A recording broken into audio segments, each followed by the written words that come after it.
मकर राशि के लोगों को इस दिन अपनी सेहत का ख्याल रखना है। जिन लोगों को दांत की, जीभ की, सर की दिक्कत रहती है, जिन लोगों को कफ की दिक्कत रहती है, वो थोड़ा सा इस दिन संभल के चलेंगे तो अच्छा रहेगा। बाकी कुल मिला के अच्छा समय।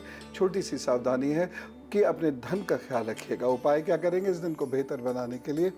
आप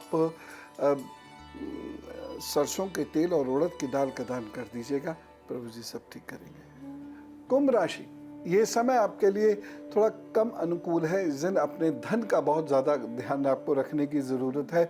वैसे इस दिन शत्रु परास्त होंगे, इसलिए आपका कार्य चलता रहेगा, लेकिन बहुत मेहनत करके अचानक थोड़ी सी उपलब्धि होगी, इसलिए परेशान ज़्यादा मत हो। काम बंद नहीं होगा, चलता रहेगा। एक छोटी सी सावधानी ज़रूर बरतनी है।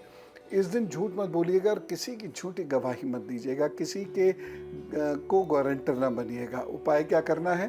दिन को बेहतर बनाने के लिए दही का दान कर दीजिए, प्रभु जी अपने आप रक्षा करेंगे। मीन राशि, गलत निर्णय की वजह से आपको आर्थिक नुकसान होता हुआ दिखाई दे रहा है, थोड़ा ध्यान रख के चलेंगे तो अच्छा रहेगा।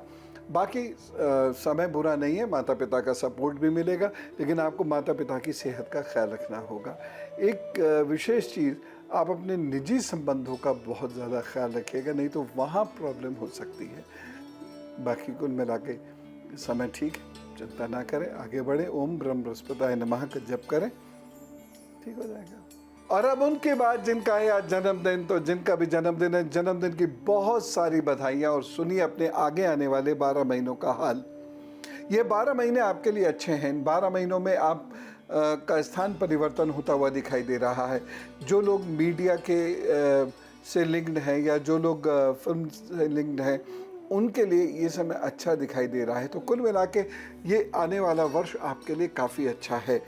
जो लोग विदेश जाना चाहते हैं उनके लिए भी अच्छा है, और विद्यार्थियों को पढ़ने में मदद मिल रही है और किसी का सहारा भी मिल रहा है, जिससे आप आगे निकल रहे हैं। परंतु जो ध्यान रखने वाली चीज़ें हैं वो ये है, अपनी हेल्थ को लेकर बहुत ध्यान रखिएगा, कहीं उसकी वजह से आपका काम ना छूट जाए। और उसके साथ साथ माता पिता की हेल्थ को लेकर भी आपको बहुत अलर्ट रहने की ज़रूरत है इन 12 महीनों में। उपाय क्या करना है? आप रविवार को आटे का दान ज़रूर कर दिया कीजिए, कितना भी, किसी को भी, प्रभु कल्याण अवश्य करेंगे। और अब धर्मशास्त्र से, श्री रामचंद्र जी लंका पर चढ़ाई करने के लिए पहुंचे, रामेश्वरम तट पे वो थे। अब समस्या ये हुई, उन्होंने देखा इतना बड़ा समुद्र है और उस समुद्र में वो दूर कहीं लंका दिख रही है, मैं वहां पहुंचूंगा कैसे? इस चिंता में वो टहलते रहे और उन्हें कोई रास्ता भी नहीं मिल रहा था कि कोई उनकी मदद कर सके। कैसे वो करेंगे? खैर, किसी ने उनसे कहा भाई अब जल पी लीजिए, तो थोड़ा सा अच्छा रहेगा। उन्होंने जल पिया। जल पीने जा ही रहे थे, एकदम से उन्हें याद आ रही, आज शिव जी की पूजा तो की ही नहीं, जब तक मैं शिव जी की पूजा नहीं करूंगा जल कैसे ग्रहण कर सकता हूं। बाकी और उसके बाद उन्होंने आसपास सब देखा, कहीं शिवलिंग नहीं था, तो उन्होंने ज्योतिर्लिंग रेत से बनाए। अब देखिए, मैं ये कहना चाह रहा हूं कि भगवान शिव की पूजा कितनी सरल है। श्री राम जी ने रेत के शिवलिंग बना लिया और पूजा की। पूजा में जरूरी है ध्यान और एकाग्रता, पूजा अपने आप हो जाएगी।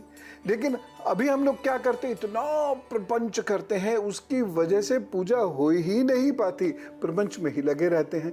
अब देखिए, राम जी ने रेत से शिवलिंग बना दिया और पूजा कर ली।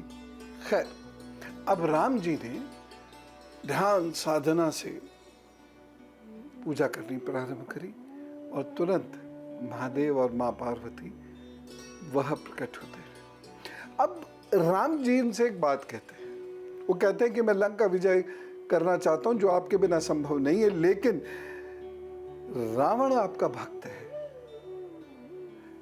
अगर रावण पर आपका वरदहस्त है तो मेरा कल्याण कैसे होगा, और मैं तो आपका दास मात्र हूं। देखिए, जो भगवान है वो कह रहे मैं आपका दास मात्र हूं, कितनी विनम्रता।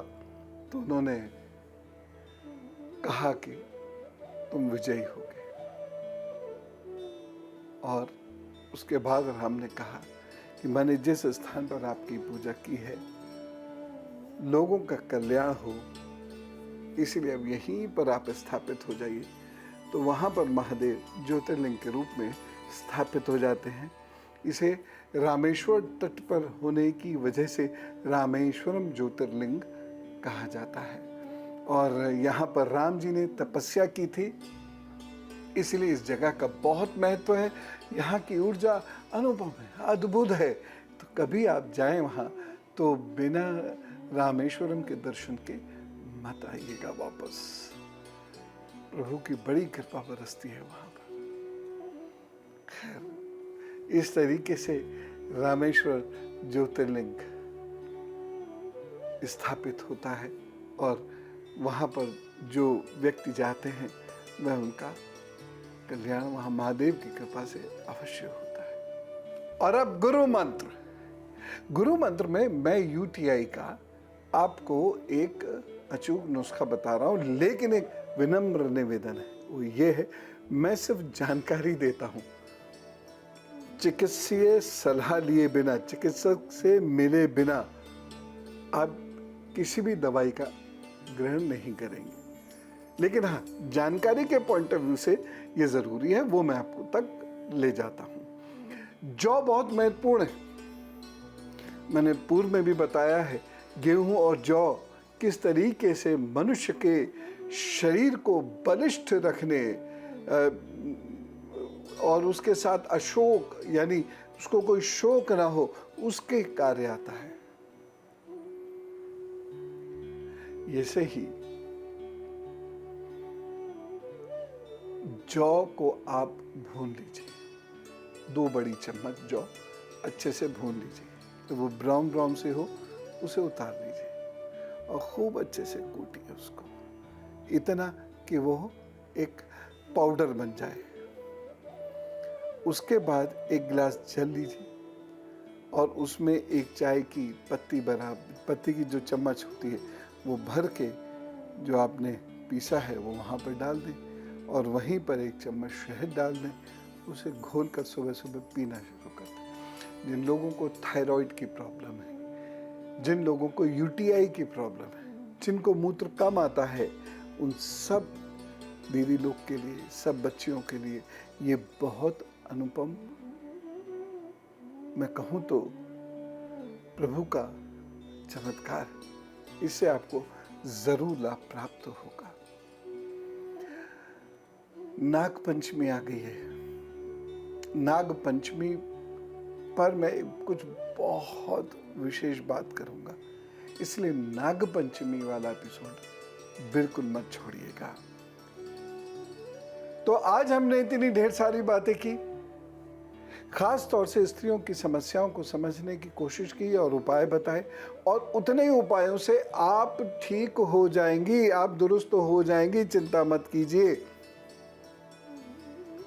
मैंने इसमें कुछ लोगों के लिए ये कहा कि वह ठीक नहीं होना चाहती है, हो सकता है उन्हें बुरा लगा हो, लेकिन सच्चाई है ये। बहुत सारे ऐसे लोग हैं वो अपने हृदय में झांक कर देखे, वो दरअसल ठीक नहीं होना चाहते,